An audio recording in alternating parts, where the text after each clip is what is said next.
Bienvenue à tous, bienvenue dans cette vidéo où je vais vous débriefer ma session du jour. Alors c'est vrai qu'en ce moment je décale de quelques jours pour débriefer mes séances de trading, ça me permet de prendre du recul, mais là je voulais vraiment le faire à chaud parce que je vais observer en même temps que vous cette séance qui a été assez difficile. Et vous le savez d'ailleurs sur ma chaîne, je partage ma passion du trading, du day trading en particulier, parce que pour ceux qui me découvriraient, je fais du day trading sur le marché des actions américaines.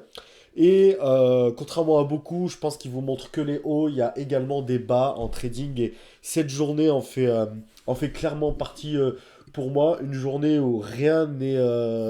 j'ai rien senti. Surtout en début de... Et vous allez le voir tout de suite, surtout en début de séance. J'ai pas bien senti le marché. J'étais entêté.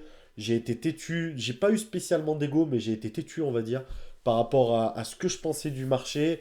Et voilà, je trouve que c'est bien aussi de ne pas vous montrer que les sessions gagnantes et de vous montrer aussi les sessions perdantes. Et on va voir celle-ci dans quelle proportion elle a été parce qu'elle démarre très très très mal. Et justement, je voulais vous montrer parce que je trouve que c'est toujours intéressant. Et je vais vous débriefer encore une fois sans langue de bois cette séance. Et je vais être probablement très dur avec moi-même, mais ça le mérite. Parce que je sais qu'au début, je fais absolument n'importe quoi. Et je sais pas, j'ai du mal encore à l'expliquer finalement. Pourquoi est-ce que dès le début, j'ai pas été dedans? Et pourquoi est-ce que ouais, je me suis laissé vraiment aller à l'excitation du marché. Je me suis fait un peu prendre dans la vague de volatilité. Et comme en plus j'étais complètement contre-tendance, je me suis fait retourner comme une crêpe. Et du coup, voilà, bon, bref, on va tout de suite regarder ce qui s'est passé. Petit point d'abord sur le marché, comme d'habitude, pour vous expliquer un petit peu dans quel contexte j'ai tradé aujourd'hui à l'ouverture du marché américain, 9h30 heure de New York. Alors, le S&P 500, qui est l'indice phare de ce marché, puisqu'il représente les 500 plus grosses entreprises américaines, a ouvert ici aujourd'hui.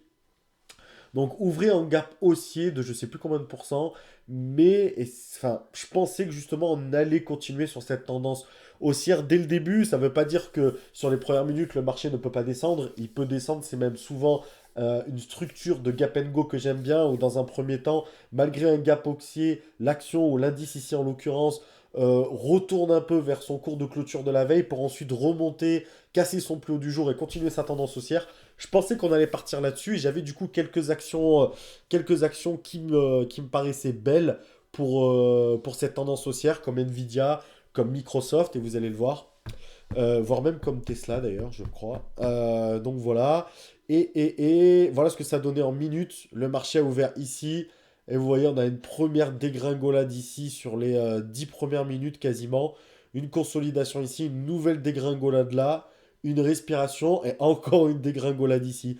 Donc un marché, hein, on le voit en daily, qui est sur une tendance baissière aujourd'hui, qui perd 0,04% parce que par rapport à la veille, on est quasi étal, mais par rapport au cours d'ouverture d'aujourd'hui, on se prend une petite frappe, et petite frappe que j'ai pas vu venir. Et on va tout de suite, je vais tout de suite vous montrer et vous expliquer un petit peu mes trades. Donc, comme je l'ai dit, j'ai Nvidia que vous voyez ici sur le graphique en haut à droite, haussier dans ma tête, clairement. Bon, là, je suis en x8, hein, donc ça va un petit peu vite. Mais bon, c'est pour pas que la vidéo elle dure non plus 4 heures, parce qu'en plus il y a beaucoup de trades. Mais Nvidia, donc j'attends une configuration de Gap and Go sur Nvidia plutôt classique. En plus, mes positions ont augmenté, hein, je risque 200 dollars par trade à peu près pour en gagner 200. Je suis sur un risque-reward agressif de un pour un. Parfois, il peut être amélioré un pour 2, un pour 3. Mais là, on est là-dessus. Donc Nvidia me plaît bien malgré le fait que le marché descend. Je me dis il peut descendre pour remonter par la suite comme je l'expliquais tout à l'heure. Donc premier trade sur Nvidia, prix juste en dessous des 473 dollars. Donc on est 472,75 $.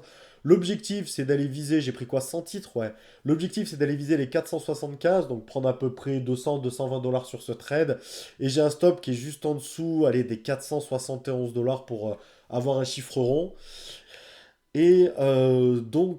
Voilà. Donc dans un premier temps, vous avez vu le trade qui est tout de suite parti dans le bon sens, et là le trade qui part dans le mauvais sens. Déjà là, ça aurait dû m'alerter. Premier bon trade, et là je vais être paradoxal.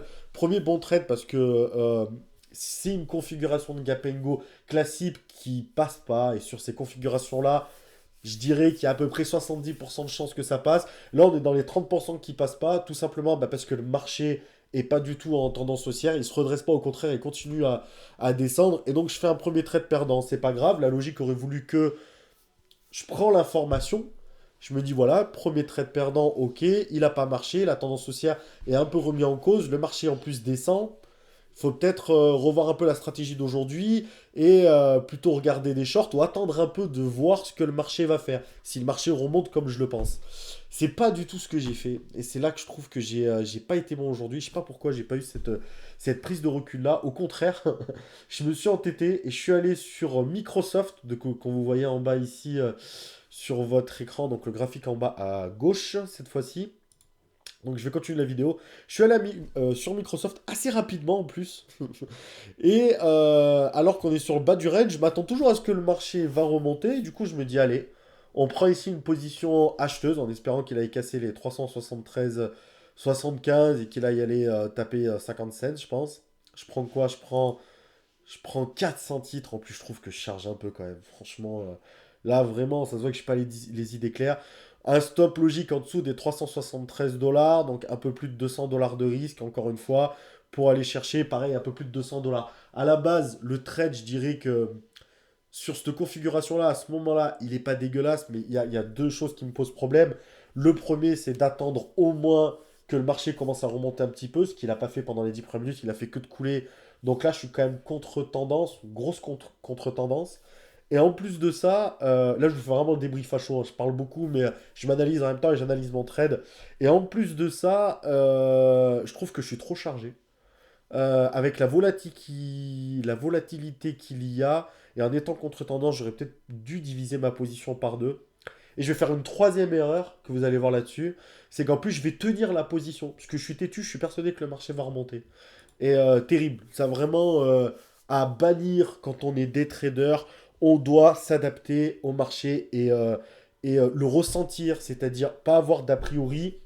S'il n'est pas haussier, il n'est pas haussier, point barre. On prend l'information et on devient baissier.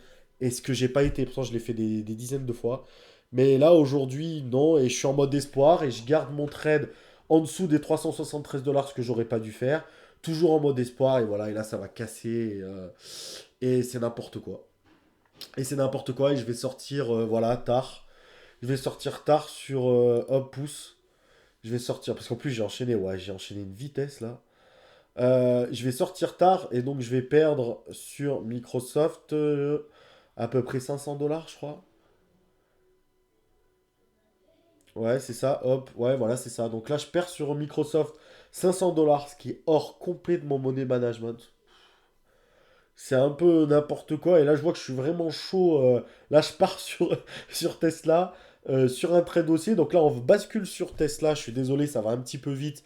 On bascule sur Tesla, qui est l'action, donc juste à côté, le graphique juste à côté. Et là, pareil, je me positionne ultra rapidement, pour une fois dans le bon sens, mais en fait, je vais trop la tenir. Plutôt que me dire, bon, ben, encaisse les 150, 200 dollars de gain, c'est bien non, parce que vu que je suis à tout prix dans un état d'esprit où je veux me refaire, là, vraiment, le premier quart d'heure de ma séance de trading, et véritablement, tout ce qu'il ne faut pas faire, c'est un récital de toutes les conneries qu'il ne faut pas faire quand on fait du day trading. Mais vraiment, c'est exceptionnel. C'est enchaînement de trades, contre-tendance, têtu, en mode je veux me refaire. C'était waouh, je tiens trop la position là. Voilà, j'avais moyen de prendre quasiment 300 dollars sur Tesla et donc de repasser après de se reprendre en main. Pas du tout, je fais n'importe quoi. Et là, je commence à sentir que je fais n'importe quoi d'ailleurs sur Tesla. Je commence à le sentir. Et voilà, et l'action évidemment qui se retourne vu que le marché. Donc là, je perds 56 dollars. Là, on est au pire de ma séance. Je me retrouve à perdre à peu près 700. Combien j'avais dit? J'avais fait le calcul. Là, à ce moment-là, je perds. Attendez, bah, j'ai plus fait le calcul. Je vais le faire en direct, hein.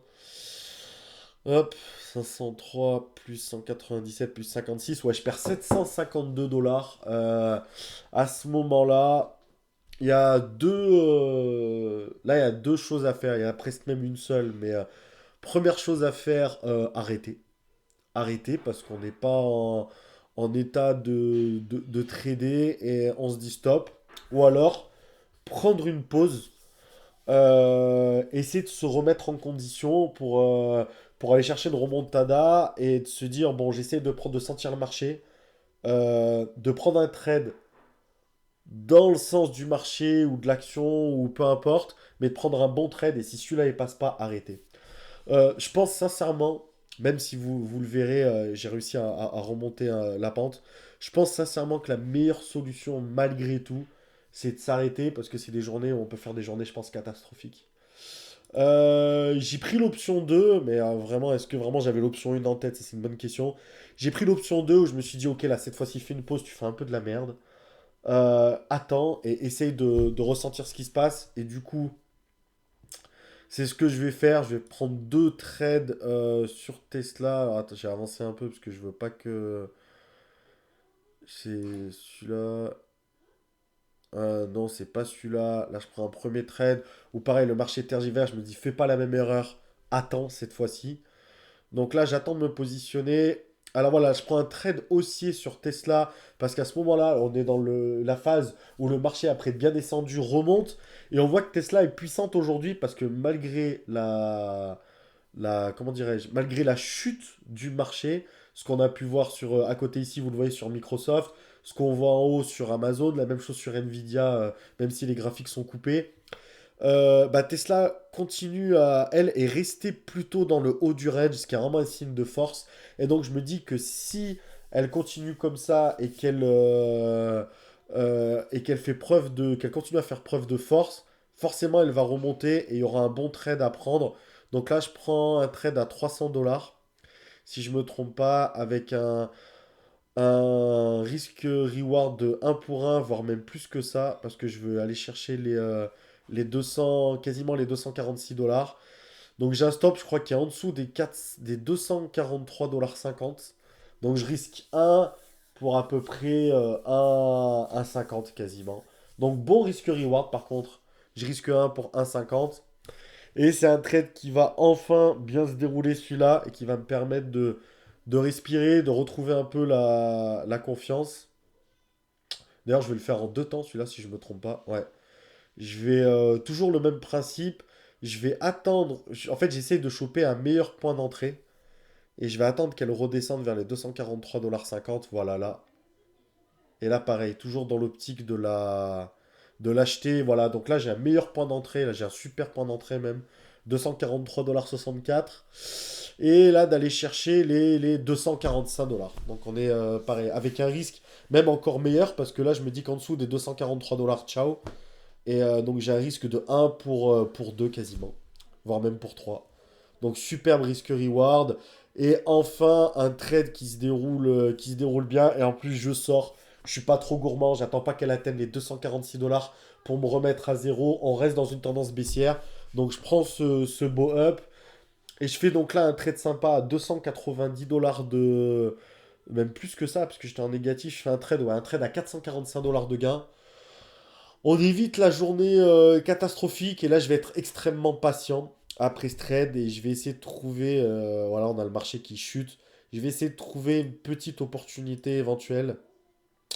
Toujours à l'achat. Et toujours à la baisse plutôt, pardon, cette fois-ci.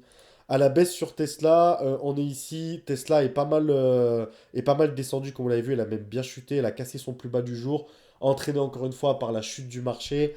Là, elle est bien remontée. Je me dis qu'elle peut redescendre également. Là, c'est vraiment un petit trade. Euh, je vais pas aller chercher le précédent point bas. Je vais vraiment aller chercher une respiration sur ce trade et je vais pas trop prendre de risques.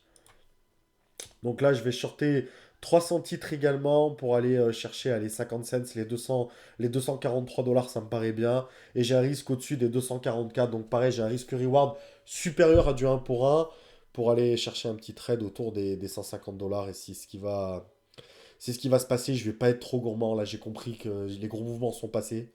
Donc il faut surtout pas être gourmand. Et voilà, et donc je finis ma journée finalement sur 169 dollars de perte, 157 dollars, 157 euros de perte du coup, quand je vous fais comment dirais-je, quand je vous fais la... Attends, j'ai en anglais le mot. La conversion, voilà. Quand je vous fais la conversion en euros. Donc voilà, journée avec un gros... une descente aux enfers vraiment sur les 15 premières minutes. Une ouverture catastrophique. Donc je me suis bien remis je me suis bien repris en main derrière, ok, mais il va falloir vraiment, vraiment éviter ce genre de départ catastrophique et bien être à l'écoute du marché. C'est, je pense, l'essence même d'un day trader qui veut être performant. C'est véritablement être à l'écoute du marché. Forcément, on a un a priori sur une action et sur le marché avant l'ouverture. Et on attend des configurations techniques qui vont confirmer cet a priori. Et on essaye de valider que le marché est dans notre sens, que l'action est dans notre sens, etc. Mais quand ça se passe pas bien comme ça, le rôle d'un des traders, c'est d'arriver à avoir suffisamment de recul et dire ok, notamment à la fin du premier trade, qui était encore une fois un bon trade, même s'il passe pas, parce que 100% des trades ne passent pas. Mais à la fin du premier trade, j'aurais dû dire ok, là, on arrête. Enfin, on arrête. On prend du recul. J'aurais pas dû enchaîner les trades comme ça à la suite. Ça faisait trop de trades revanchards et c'est des trades qui sont catastrophiques et ça l'a été d'ailleurs. Donc voilà, j'aurais dû dire stop, prise de recul, patiente, même si tu perds des opportunités pendant 5-10 minutes, attends un peu et tu perds 200 dollars, c'est rien, c'est une nouvelle taille de position, tu fais deux trades gagnants derrière, tu passes en positif, tu fais une bonne journée, voilà. Donc voilà, une semaine qui reste positive parce que lundi, je fais une bonne journée où je gagne 240 dollars. Mardi, une journée moyenne. Hier, je gagne 16 dollars, donc une journée quasi à zéro. Et aujourd'hui, en plus, qui est dans la configuration, normalement, si j'avais été à l'écoute comme d'habitude, aurait pu être une superbe journée où j'aurais pu faire 200-300 dollars de gains sans problème, parce qu'après, on a eu un vrai directionnel qui était visible, et donc il y avait vraiment possibilité de faire de l'argent.